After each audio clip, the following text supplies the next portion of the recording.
사랑합니다. 우리는 어제 바리새인에 대하여 악독과 탐욕이 가득하다, 그리고 화가 있을지어다 라고 3번이나 저주하셨던 예수님의 이야기를 들었습니다. 예수님께서는 십자가 위에서 함께 달린 강도가 자신을 조롱할 때조차 저주하지 않으셨는데, 예수님은 어떤 이유로 이 사람을, 바리새인을 저주한 것입니까? 그것은 바로 보이는 것과는 다르게 내면이 그 속이 아주 더럽혀져 있는 바리새인의 모습 때문이었습니다. 바리새인은 당시 하나님께서 율법을 따라 제사장들에게만 요구하였던 그 결례를 일반 구제가 필요한, 구제의 대상이 되는 일반 유대인들에게도 적용하였습니다. 요구하였습니다. 그리고 그 요구에 따르지 못하게 될 때에 그들을 판단하며 되려 자신들은 회당의 높은 곳과 또 시장에서 문안받는 것을 기쁘게 여겼다라고 성경은 기록합니다. 예수님께서는 이렇게 하나님에 대해서, 거룩한 것에 대해서 이야기를 하면서도 결국 자신을 기쁘게 하는 그 바리새인에 대해 공의와 하나님에 대한 사랑은 버렸느니라 라고 평가하셨습니다. 그렇다면 저는 이 말씀을 이렇게 좀 생각해 보게 되었습니다.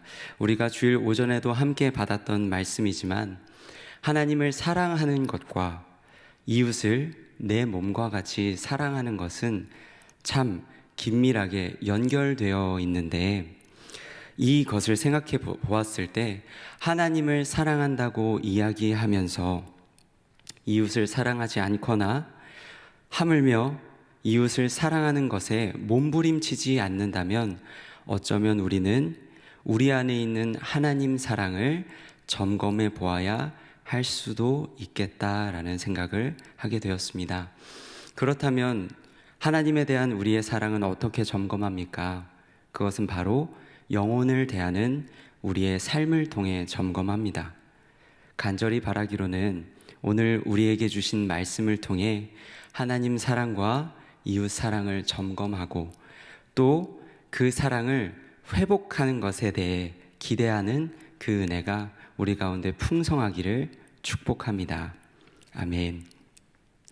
오늘 본문은 바리새인에게 대해서 화가 있을지어다 라고 이야기하신 그 예수님의 말이 끝나면서 한 인물이 등장하는 것으로 시작합니다. 그 인물은 바리새인을 대신해서 예수님께 대답하는데요, 성경은 그를 율법 교사라고 기록하고 있습니다. 이 율법 교사는 하나님의 말씀에 대해서 잘 알고 잘 가르치던 사람이었기 때문에 예수님의 말씀을 지지하기 위해 이 대화에 끼어든 것일까요? 아니면 그 옆에서 가만히 듣고 보니 예수님의 그 무시무시한 말씀에 마음이 찔려 회개가 터져 나온 것일까요? 그런데 놀랍게도 성경은 말씀 그 자체이신 예수님 앞에서 율법 교사라면 도저히 할 수 없는 말을 했다고 기록합니다. 바로 이렇게 말씀하시니 우리까지도 모욕하시니이다. 하나님의 말씀에 탁월하고 또 익숙한 이 율법 교사는 도대체 어떤 이유로 생명이신 그 예수님의 말씀을 모욕으로 경험한 것일까요? 그것은 이어지는 4번째 저주의 내용을 통해서 우리는 확인할 수 있습니다. 이어지는 4번째 저주에선 예수님은 이렇게 말씀하십니다. 화 있을진저 지기 어려운 짐을 사람에게 지우고 너희는 한 손가락도 짐에 대지 않는도다 이야기합니다. 우리가 앞서 보았던 바리새인처럼 율법 교사도 구제가 필요한 이웃을 바라보지 않았습니다.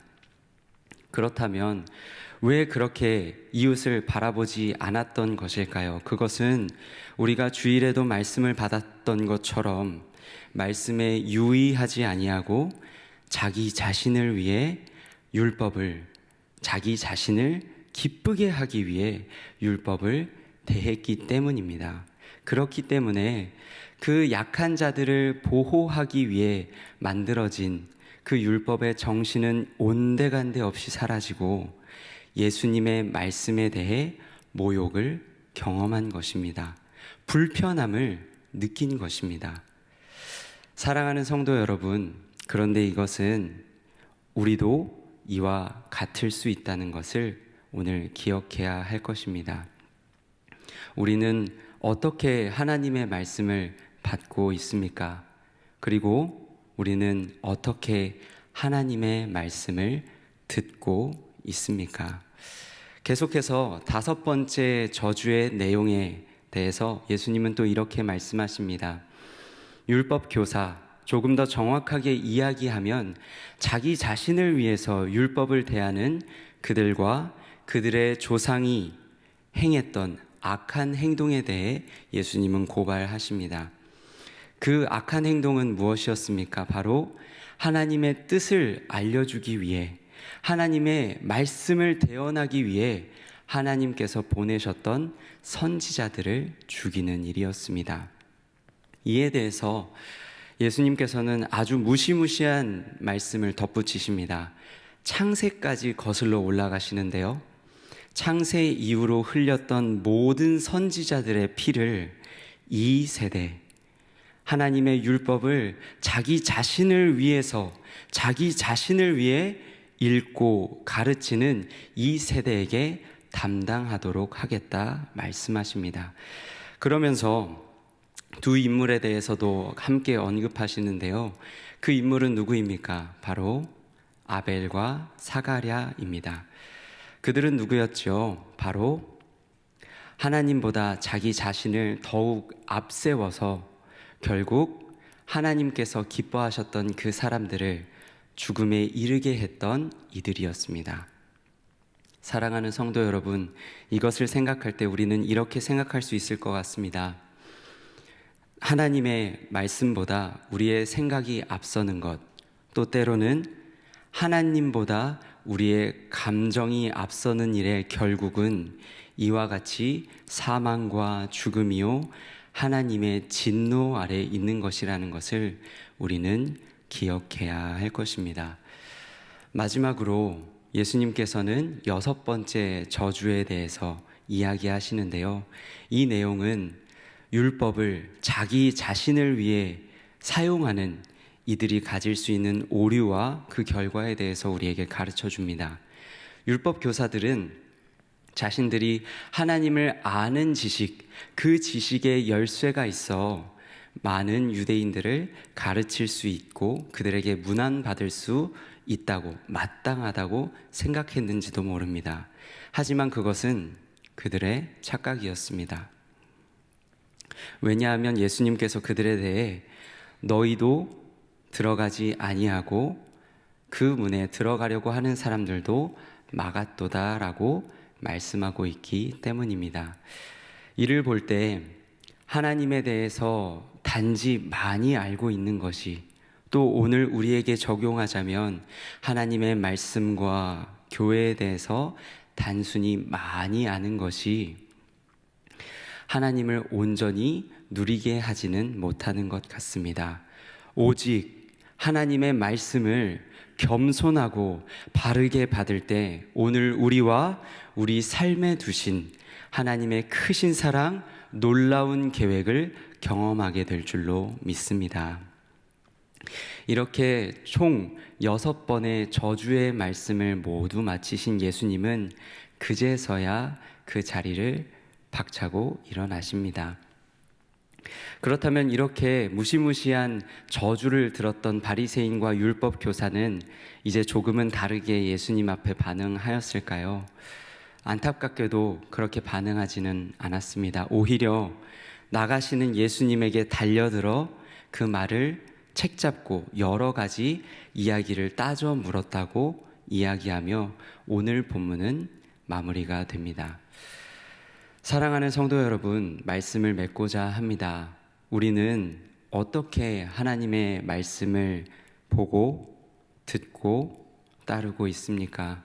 그리고 그 말씀을 따르는 우리로 인해서 우리의 이웃들은 얼마나 풍성함을 누리고 있나요?